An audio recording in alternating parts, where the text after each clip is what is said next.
नमस्कार मित्रों, हमारे YouTube चैनल ज्योतिष जागरण में आपका स्वागत है।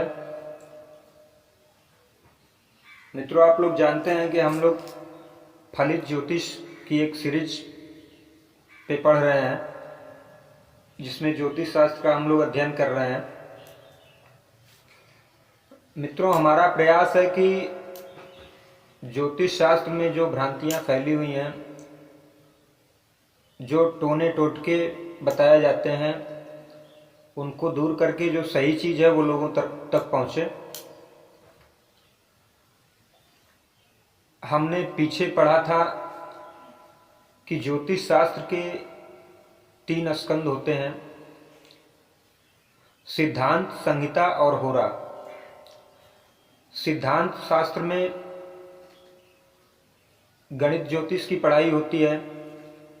संहिता शास्त्र में ग्रहों के फलादेश के बारे में पढ़ा जाता है और होरा शास्त्र में मुहूर्त इत्यादि के बारे में पढ़ा जाता है। तो हम लोग संहिता शास्त्र में फलित ज्योतिष का अध्ययन कर रहे हैं। तो फलित ज्योतिष में हम लोग 4 स्तंभ के बारे में पहले पढ़ रहे हैं, जिसमें नक्षत्र, राशि, ग्रह और भाव, ये 4 स्तंभ हैं। तो इनमें से हम लोग नक्षत्र के बारे में पढ़े कि 27 नक्षत्र होती हैं, उनके स्वामियों के बारे में पढ़े। अब हम लोग राशियों के बारे में पढ़ रहे हैं कि 12 राशियां होती हैं, उनके स्वामी के बारे में जाने। हम लोग ये भी पढ़े कि क्रूर राशि होती हैं, सौम्य राशि होती हैं, पुरुष राशि होती हैं, स्त्री राशि होती हैं।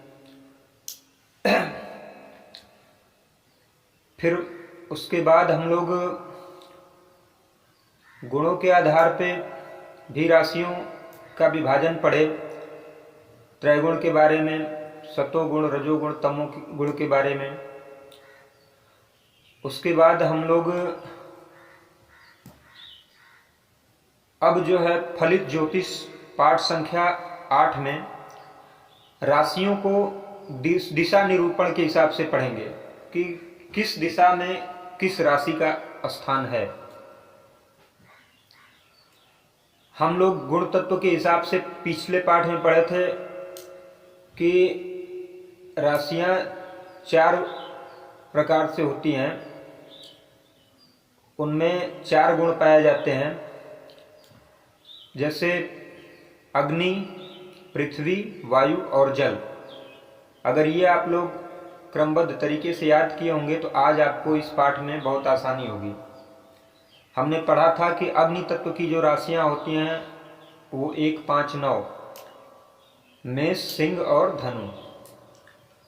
पृथ्वी तत्व की जो राशियां होती हैं वो 2, 6, 10, वृष, कन्या और मकर। वायु तत्व की जो राशियां होती हैं वो 3, 7, 11, मतलब मिथुन, तुला और कुंभ। और जल तत्व की जो राशियां होती हैं वो 4, 8 और 12। तो जैसे 4 दिशाएं हैं मूल रूप से, पूरब, पश्चिम, उत्तर, दक्षिण, और राशियां 12 हैं। तो हर राशि को 3 दिशाओं का स्वामित्व, या ये कह सकते हैं कि हर राशियों का हर राशियों 3 राशियों को एक दिशा में स्थान मिला है। तो जो अग्नि तत्व की राशियां हैं 1, 5 और 9, इनका स्थान पूर्व दिशा में होता है। जो पृथ्वी तत्व की राशियां होती हैं 2, 6, 10, इनका स्थान होता है दक्षिण दिशा में। जो वायु तत्व की राशियां होती हैं 3, 7, 11, इनका स्थान होता है पश्चिम दिशा में। और जो जल तत्व की राशियां होती हैं 4, 8, 12, इनका स्थान उत्तर दिशा में होता है। मित्रों, हम जानते हैं कि वास्तु शास्त्र में भी बताया जाता है, जैसे अग्निकोण जो होता है वो दक्षिण पूर्व में होता है, तो उसमें पूर्व की चर्चा आ रही है। तो ऐसे ही अग्नि तत्व की जो राशियां होती हैं उनका स्थान जो होता है पूर्व दिशा में होता है। फिर उत्तर की जहां तक बात होती है, जल तत्व की राशियां हैं उनका स्थान उत्तर में है। तो हम जानते हैं जब जल की बात आती है तो उत्तर पूर्व की तरफ देखते हैं, तो उसमें उत्तर की बात आती है, इसलिए जल तत्व का स्थान जो होता है वो उत्तर दिशा में होता है। मित्रों, ज्योतिष शास्त्र में दिशाओं का ज्ञान होना बहुत जरूरी है कि किस राशि का कौन सा दिशा होता है, क्योंकि हमारे सामने बहुत तरह के प्रश्न आते हैं कि हमारा काम किस दिशा में फलित होगा, जैसे हमारे लिए किस दिशा में काम करना शुभ होगा, हमारे लड़के की शादी किस दिशा में होगी।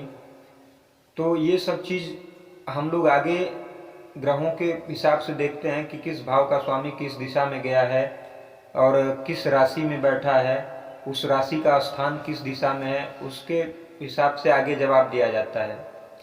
प्रश्न शास्त्र में भी इसका उपयोग होता है। जैसे लोग पूछ देते हैं कि हमारे घर चोरी हुई है तो ये सामान किस दिशा में गया होगा, तो चाहे घर में ही चोरी हुई तो किस दिशा में सामान रखा होगा, तो उस हिसाब से हमको मालूम होना चाहिए कि किन राशियों का जो है वो दिशा कौन सा है।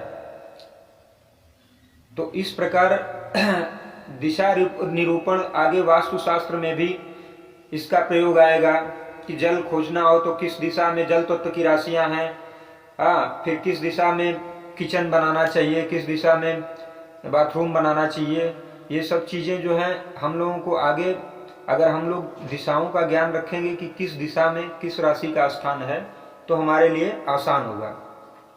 अच्छा, अगर जैसे इस तरह से याद करना मुश्किल हो कि किस दिशा में किस राशियों का स्थान है, तो अगर हम 12 राशियों को याद किए हों, मेष वृष मिथुन कर्क सिंह कन्या तुला वृश्चिक धनु मकर कुंभ मीन, तो उसका एक सीधा फार्मूला ये भी है कि आप पूर्व की तरफ मुंह करके खड़ा हो जाइए,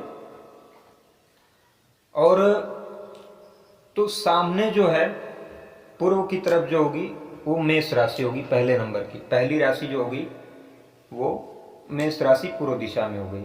उसके बाद आपको घड़ी की तरह दक्षिण अपने दाहिने की तरफ घूमना है, तो पूर्व से जब अपने दाहिने तरफ घूमेंगे तो दक्षिण आएगा, तो दूसरी राशि जो है उसका स्थान दक्षिण में हो गया। फिर उसके बाद वहां से घूमेंगे दक्षिण तो पश्चिम आएगा, तो तीसरी राशि का स्थान पश्चिम में हो गया। फिर वहां से दाहिने घूमेंगे तो उत्तर आएगा, तो उत्तर में चौथी राशि यानी कर्क का स्थान जो है वो उत्तर में हो गया। फिर पुनः दाहिने हाथ घूमेंगे तो पूर्व में आ जाएंगे, पूर्व में पांचवी राशि का स्थान हो गया। फिर वहां से दक्षिण घूमेंगे तो छठे नंबर की राशि जो है उसका दक्षिण में स्थान हो गया। फिर वहां से दाहिने हाथ घूमेंगे तो सातवें नंबर की राशि उसका पश्चिम में स्थान हो गया। फिर वहां से दाहिने हाथ घूमेंगे, आठवें नंबर की वृश्चिक राशि उसका उत्तर में स्थान हो गया। फिर वहां से दाहिने हाथ घूमेंगे, फिर पुनः पूर्व में आएंगे, पूर्व में 9वें नंबर की राशि इसका स्थान पूर्व में हो गया। फिर वहां से दाहिने हाथ घूमते हैं तो दक्षिण आएगा, 10वें नंबर की राशि दक्षिण में स्थान रखती है। फिर उसके बाद दाहिने हाथ घूमेंगे तो 11वां नंबर पश्चिम में पहुंचेंगे, तो वहां पे जो है 11वें नंबर की राशि जो है कुंभ राशि वो पश्चिम में उसका स्थान है। फिर वहां से दाहिने हाथ घूमेंगे उत्तर में आ जाएंगे, उत्तर में 12वीं राशि मीन राशि का स्थान उत्तर में है। तो इस तरह से भी हम लोग याद कर सकते हैं। मित्रों, अगर हम लोग राशियों की दिशाओं का ज्ञान रखेंगे तो आगे हमको ज्योतिष शास्त्र में बहुत आसानी होगी। उम्मीद करते हैं कि आप लोग हमारे साथ जुड़ के जो पाठ पढ़ रहे हैं वो अच्छा लग रहा हो आपको। अगर हमारा पाठ अच्छा लग रहा हो मित्रों तो आप लोग आगे शेयर करिए, सब्सक्राइब करिए।